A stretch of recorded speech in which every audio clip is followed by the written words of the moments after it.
Hello, people. Welcome to Beamlight, your online place for soundbite encouragement and self development tips. I'm Josie, and in today's soundbite, I'm going to be tackling the topic of overcoming false narratives. Let's start with the definition. So, according to inc.com, a false narrative is a story that you perceive as being true but has little basis in reality. We normally hear the term false narrative in the media and in news stories, but today I'm going to be tackling this topic from a life perspective. False narratives are normally heard through our words or words spoken to us or against us, and this normally arises from family, friends, people we come across in the workplace or at school, or even the lies we tell ourselves and others from our own experiences. And since the root is fear, and we know that fear is also known as false evidence appearing real, we tend to live in a cycle of fear. And when we live in fear, it prevents us from living in our present and even fearing and doubting our future. So right now I'm going to be giving 3 recommendations on how to overcome false narratives. Step 1 or recommendation 1 is love. So in the Bible it says perfect love casts out fear.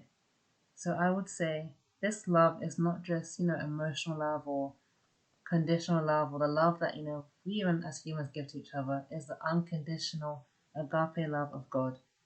So when you start to know who you are in God, that is by loving God first and following his commands and reading his word and knowing what he says of you, you'll love yourself and know your identity in him, which is a masterpiece.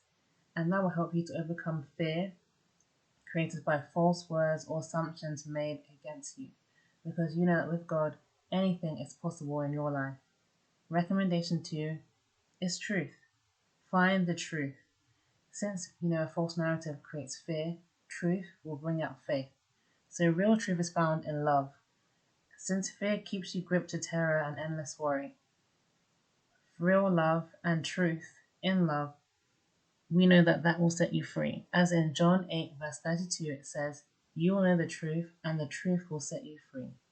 You find freedom and peace with this, and you'll be able to discern between what people are saying to you or against you.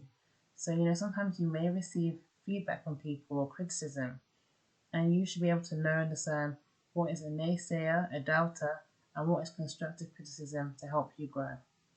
Recommendation 3 is having grace towards others. So this is actually to prevent you from starting a false narrative.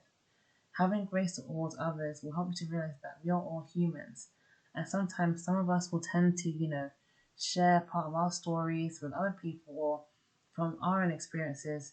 Since we've gone through something one way, we can perceive that might happen for someone else, but that is not necessarily the case.